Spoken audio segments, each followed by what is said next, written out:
ನೋಡಿ ಈಗ ಇದು ದಾವಣಗೆರೆ ಬೆಣ್ಣೆ ದೋಸೆ ಹಿಟ್ಟು ಚೆನ್ನಾಗಿ ಉಬ್ಬಿ ಬಂದಿದೆ. ಇದನ್ನೇನು ಮಾಡ್ತೀನಿ, ನನಗೆ ಎಷ್ಟು ಬೇಕೋ ಅಷ್ಟು ತಗೊಂಡ್ಬಿಟ್ಟು ಒಂದರಲ್ಲಿ ಉಳಿದದ್ದು ಉಪ್ಪಿಗೆ ಹಾಕ್ಬಾರ್ದು, ಹಾಗೆ ಫ್ರಿಜ್ನಲ್ಲಿ ಎತ್ತಿಟ್ಬಿಡಬೇಕು.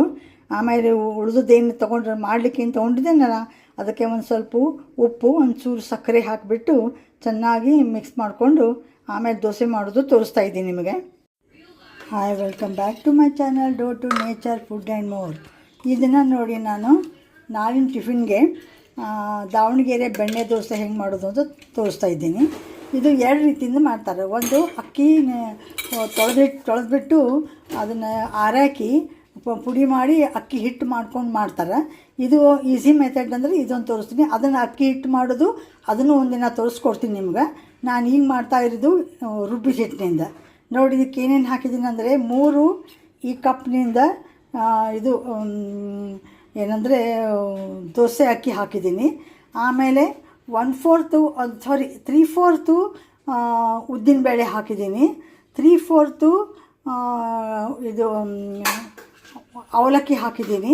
ಆಮೇಲೆ 2 ಚುನ್ಮುರಿ ಮಂಡಕ್ಕಿ ಹಾಕಿದ್ದೀನಿ.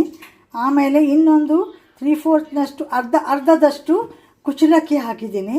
ಹಾಕಿಬಿಟ್ಟು ಅದನ್ನೆಲ್ಲ ನೆನೆ ಹಾಕಿದ್ದೆ. ಮುಂಜಾನೆ 1 ಸ್ಪೂನಷ್ಟು ಮೆಂತ್ಯ ಹಾಕಿದ್ದೆ.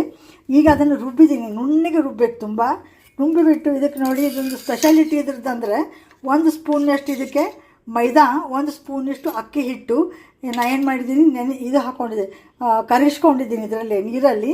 ಇದನ್ನು ಇದಕ್ಕೆ ಹಾಕಿಬಿಟ್ಟು ಕಲಿಸ್ತಾ ಇದ್ದೀನಿ. ಈಗ ಕಲಿಸ್ಬಿಟ್ಟು ಚೆನ್ನಾಗಿದೆ ಏನು ಮಾಡಬೇಕು, ಮಿಕ್ಸ್ ಮಾಡಬೇಕು. ಆಮೇಲೆ ಮುಂಜಾನೆ ಇದು ಫರ್ಮೆಂಟೇಷನ್ ಆಗಿರ್ತದೆ. ಆಗಿಂದ ಅದನ್ನು ಹೆಂಗೆ ದೋಸೆ ಮಾಡೋದು ಅನ್ನೋದು ಎಲ್ಲ ತೋರಿಸ್ತಾ ಇದ್ದೀನಿ. ನೋಡಿ, ನಾನು ಪಲ್ಯ ಮತ್ತು ಇದಕ್ಕೆ ಚಟ್ನಿಗೆ ಸಪ್ರೇಟಾಗಿಯೇ 1-2 ಇದು ಮಾಡಿ ವಿಡಿಯೋ ಮಾಡಿ ಹಾಕಿದ್ದೀನಿ ಶಾರ್ಟ್ನಲ್ಲಿ. ಅದನ್ನು ನಿಮಗೆ ಏನು ಮಾಡ್ತೀನಿ, ಅದರದ್ದು ಲಿಂಕ್ ಕೊಡ್ತೀನಿ, ನೀವು ಅಲ್ಲಿ ನೋಡ್ಕೋಬಹುದು. ಈಗ ದೋಸೆ ಮಾಡೋದು ಒಂದೇ ತೋರಿಸ್ತಾ ಇದ್ದೀನಿ ನಾನು.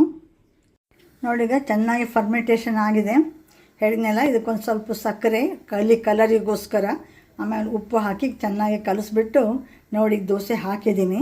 ಇದನ್ನ ಮೇಲೆ ಧಾರಾಳವಾಗಿ ಏನು ಮಾಡಬೇಕು, ಬೆಣ್ಣೆ ಹಾಕಬೇಕು. ಇದಕ್ಕೆ ಕೆಂಪು ಚಟ್ನಿ ಹಚ್ಚೂ ಕೊಡ್ತಾರೆ, ಆಮೇಲೆ ಪುಡಿ ಹಾಕೂ ಕೊಡ್ತಾರೆ. ನಾನು ಚಟ್ನಿ ಪುಡಿ ಹಾಕಿ ಮಾಡ್ತಾಯಿದ್ದೀನಿ ಇವತ್ತು.